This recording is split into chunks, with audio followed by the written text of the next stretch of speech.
Hi guys, today we've got another Ibanez Les Paul on the desk, on the bench, and this is a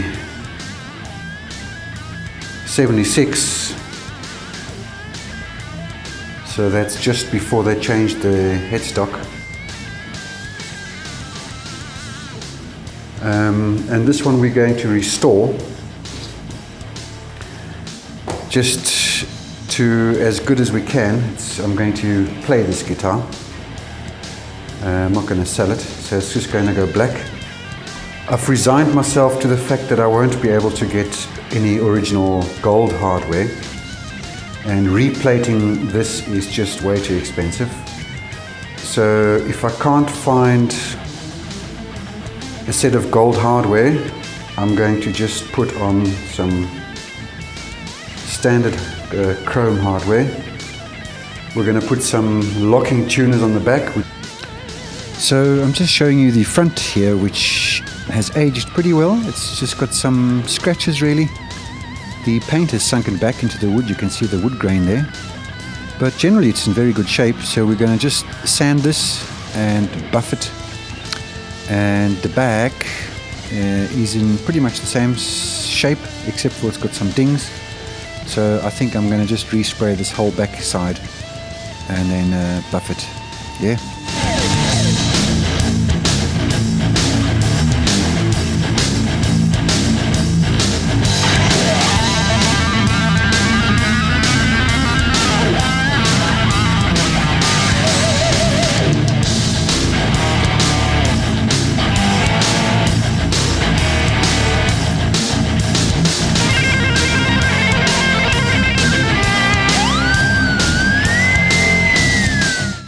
So I have shown this process before. Just put a bolt in and screw it all the way down, and then you can unscrew those plugs.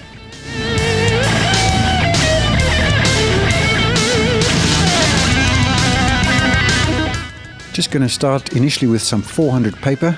I don't want to start too rough, but 400 should be fine, because I'm going to primer this side anyway. I'm staying away from the edges as much as possible. I'll do those by hand later.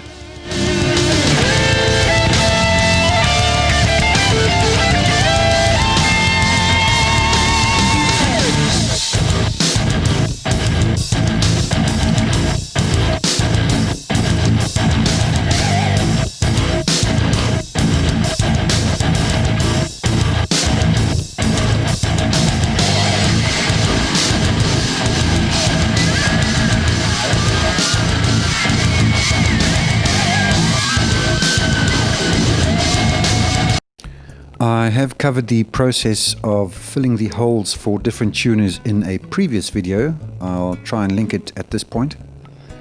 So I won't show all that again, you can just view it in the other video. But the process is exactly the same.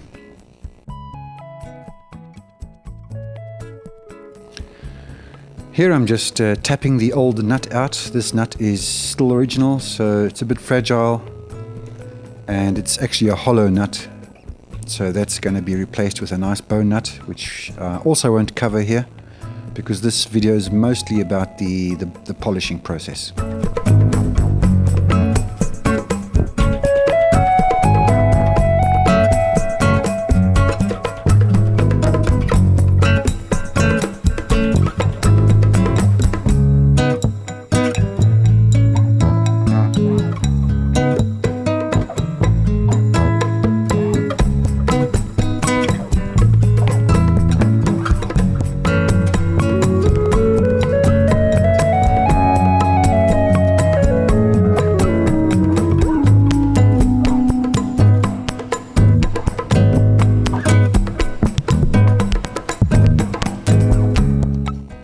Here I'm just squaring off the nut slot in preparation for the new nut.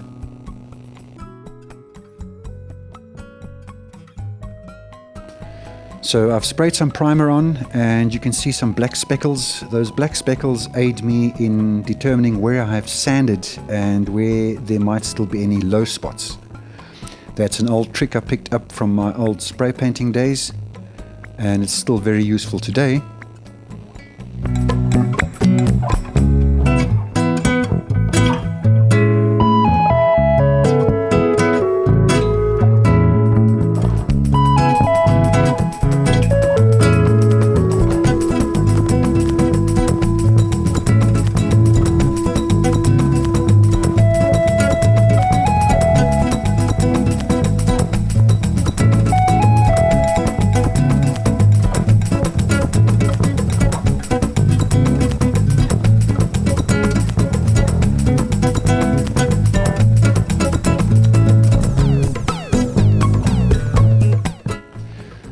Here I'm just generally masking off the binding. I'm not trying to mask it up perfectly because I'm going to be scraping back the binding anyway. And because it's black, it's easy to even add another black line into the binding should I decide to do so. That's why I didn't primer up to the binding itself.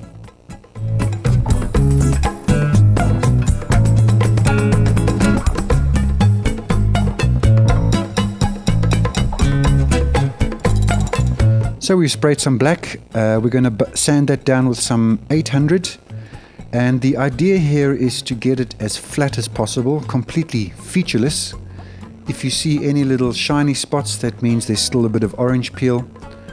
I haven't removed the tape yet, just in case I cut through. I can just touch up quickly, but I believe I was successful.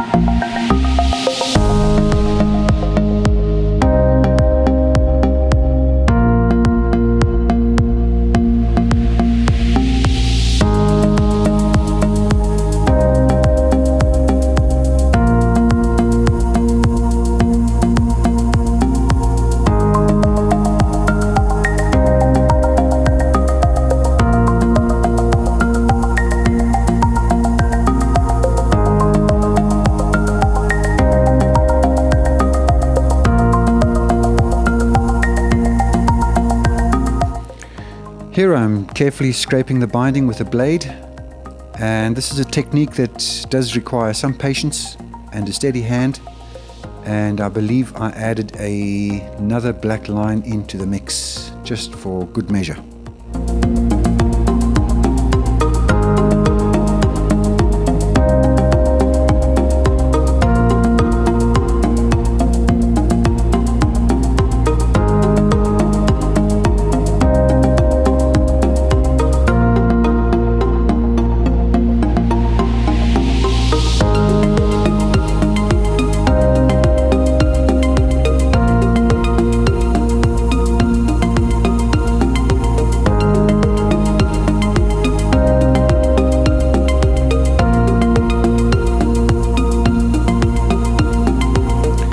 So this is right after the clear coat.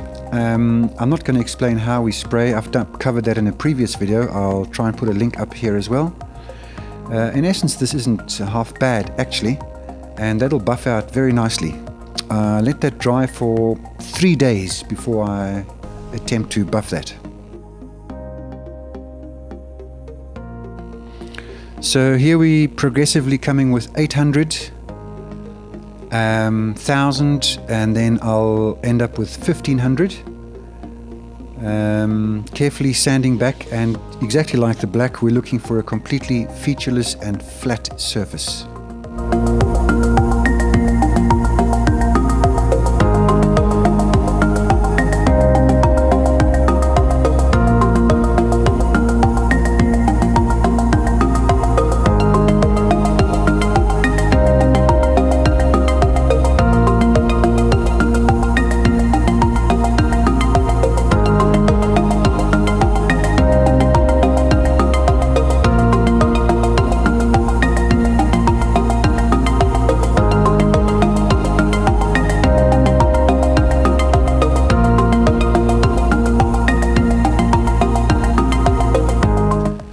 So I've bolted the guitar down to my board in the corner there, just under where I'm wiping. You can see a little white cloth. Underneath there is a little triangle of wood, and in the switch cavity there's a screw that goes into the wood so that the body won't move. Initially I start off with slow speed, and as the buffing paste dries I speed up the buffer or the drill, and then it starts shining up.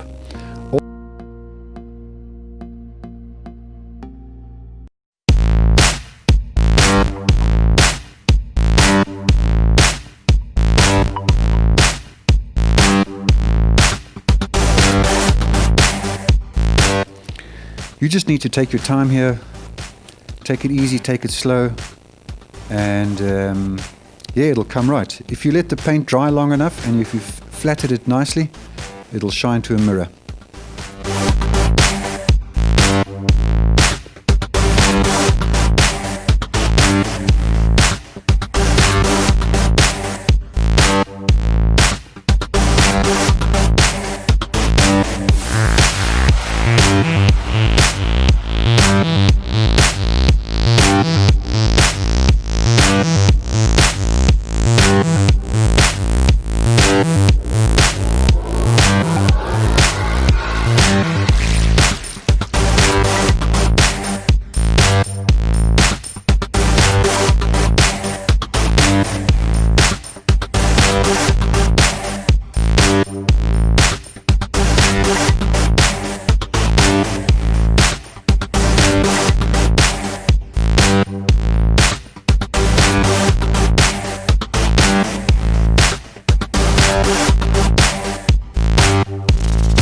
Now the front is exactly the same process, except for we haven't painted anything.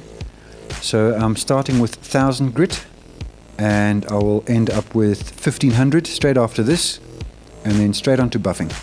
This paint is pretty sturdy, so you won't cut through easily.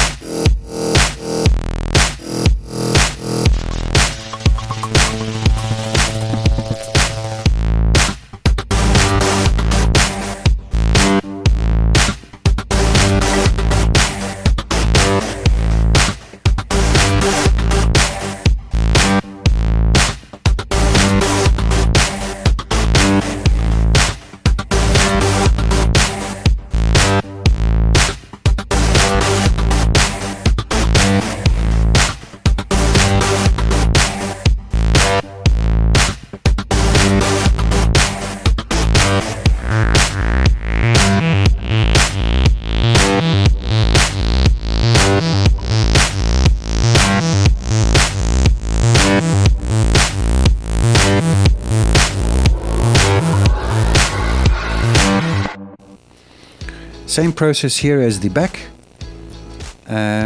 Slowly does it, drill in the right direction, don't stay in one spot, and just keep going and it'll all come right.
Here I'm just giving it a final hand polish, and as you can see from the reflections, it's a complete change from what it was before, and it basically looks brand new again.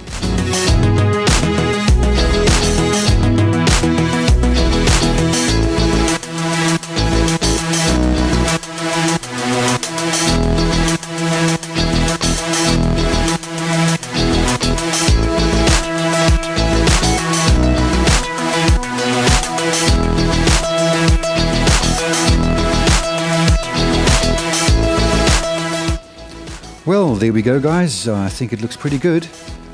If you liked this video or if it helped you at all, please hit the like button, hit the subscribe, share it if you can, watch some other videos, and we'll see you in the next one. Thank you.